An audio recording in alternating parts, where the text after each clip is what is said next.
So I told her mom that I was done discussing it and that Sarah needed to stop using other people to try to manipulate me into helping her. I said if Sarah wanted to have an adult conversation about getting a paternity test and figuring out the real situation, she could call me herself. But I wasn't going to keep playing these games. That seemed to work for a while because the calls and visits stopped. I figured Sarah had finally gotten the message and was dealing with her problems on her own. I heard through mutual friends that she'd moved back in with her parents temporarily and was looking for a job. So it seemed like she was at least trying to get her life together. But then about 3 months ago I got a call from a number I didn't recognize. And when I answered, it was a woman's voice asking if I was Sarah's ex-boyfriend. I said yes and asked who was calling. She said her name was Jessica and she was calling about the paternity situation with River.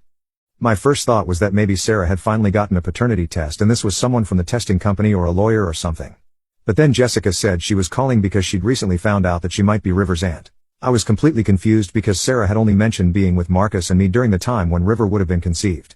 Jessica explained that her brother Tom had been casually seeing Sarah for a few weeks around that same time period and that Sarah had told Tom she was taking a break from her relationship to figure out her next steps.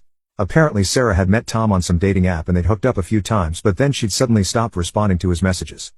Tom had assumed Sarah had gotten back together with her boyfriend or found someone else, so he'd moved on and hadn't thought about her again until recently. But then Jessica had shown him some of Sarah's social media posts about River. And when Tom saw the baby's birth date, he realized the timing lined up with when they'd been seeing each other.